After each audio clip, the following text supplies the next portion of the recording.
इन भगवान के सामने खड़े होकर आप पूजा करते हैं तो मुसीबतों पे मुसीबतें आती हैं, कष्ट आते हैं, संकट आते हैं, ज़िंदगी नरक के समान बन जाती है। तो इन भगवान के सामने खड़े होकर पूजा आपको नहीं करनी चाहिए। कौन से हैं ये भगवान जो आपको मन मांगी पूर्ण मुराद दे सकते हैं, लेकिन अगर आप इनके सामने खड़े होकर पूजा कर रहे हैं, कुछ मांग रहे हैं, तो सर्वनाश निश्चित है।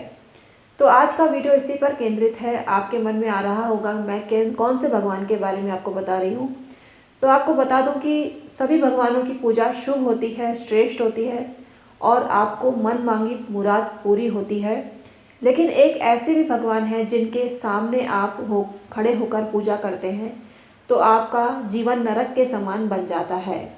Hi everyone, my name is doctor Uma Shri. मैं अपने YouTube channel doctor Uma Shri में आपका वेलकम करती हूँ। आप यूं ही प्रॉस्पेरिटी को प्राप्त होते रहें, यह ब्लेसिंग्स देते हुए आज का वीडियो स्टार्ट करती हूँ। जानकारी पसंद आए तो लाइक शेयर करना मत भूलना और कमेंट सेक्शन में ओम नमः शिवाय और जय माता दी अवश्य प्रेषित करना। आइए वीडियो कंटिन्यू करते हैं। मित्रों, माता लक्ष्मी की पूजा विष्णु भगवान के साथ और गणेश जी के साथ आपको करनी चाहिए, तभी आपको फलदायी होती है। और माता लक्ष्मी और भगवान गणेश की पूजा आप करते हैं और विष्णु भगवान की पूजा उनके साथ में नहीं करते हैं तो आपको उतना फ़ायदा नहीं होता है। तो भगवान विष्णु और माता लक्ष्मी की पूजा के साथ साथ भगवान गणेश की पूजा भी आपको करनी है और माता सरस्वती की पूजा भी आप दिवाली पूजन के समय करते ही हैं।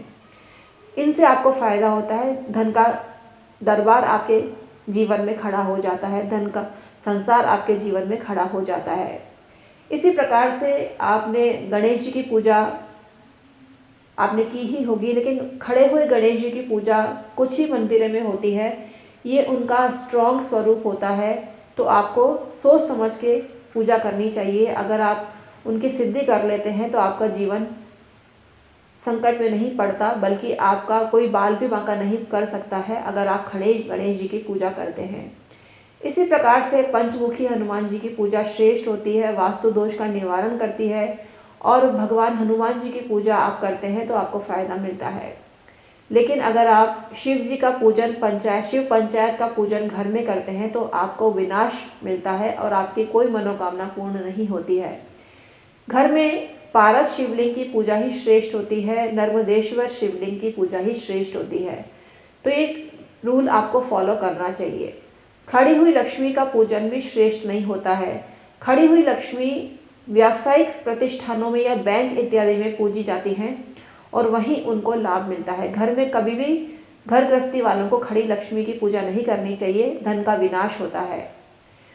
बैठी हुई लक्ष्मी ही स्थायित्व आपको देती हैं और बैठी हुई लक्ष्मी की पूजा आपको इतना अथाह धन संपदा देती है जिसकी कोई हद ही नहीं है। माता लक्ष्मी के साथ साथ भगवान गणेश और भगवान विष्णु की पूजा अवश्य करें, तभी आपको पूर्ण फल मिलता है। कुबेर भगवान भी खड़ी हुई अवस्था में नहीं पूजने चाहिए। बैठी हुई अवस्था में आप कुबेर भगवान की पूजा करते हैं जो पारद के से निर्मित होते हैं, वो आपको धनदायी बना देते हैं, धनप्रद आपको बना देते हैं। आइए टॉपिक पर आते हैं और आपको बताते हैं थंबनेल की सच्चाई। थंबनेल में हमने जो बताया है वो सत्य है और शनि भगवान की पूजा कभी भी आपको सामने खड़े होकर नहीं करनी चाहिए। जीवन नरक के समान दुखदायी हो जाता है, कष्ट आते हैं, पैसा वापस चला जाता है, तिजोरी खाली हो जाती है, ऐसा प्रताप होता है शनि पूजा का। लेकिन शनि भगवान के अगर आप दृष्टि के कोप भाजन नहीं बनना चाहते हैं और बाएं और दाएं खड़े होकर शनि भगवान का पूजन करते हैं तो शुभ फलदायी होती है और आपको शनि मनी देने को विवश हो जाते हैं। विवश तो क्या हो जाएंगे, उनका आशीर्वाद आपको प्राप्त हो जाता है और शनि देव प्रसन्न जिस पर हो जाते हैं उसको धन प्रदाय बना देते हैं। तो शनि देव की पूजा कभी भी सामने खड़े होकर ना करें। शनि देव की दृष्टि कष्टप्रद होती है। शनि देव की दृष्टि आप पर पड़ जाती है जब आप शनि देव के सामने खड़े होकर पूजन करते हैं।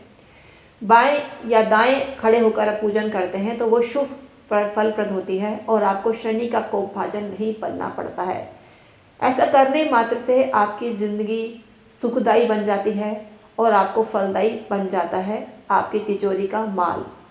तो आपकी तिजोरी को भरना चाहते हैं तो और धनप्रद आपका जीवन हो, ऐसा करना चाहते हैं तो शनि देव की पूजा, शनि भगवान की पूजा कभी भी सामने खड़े होकर ना करें। Thank you so much.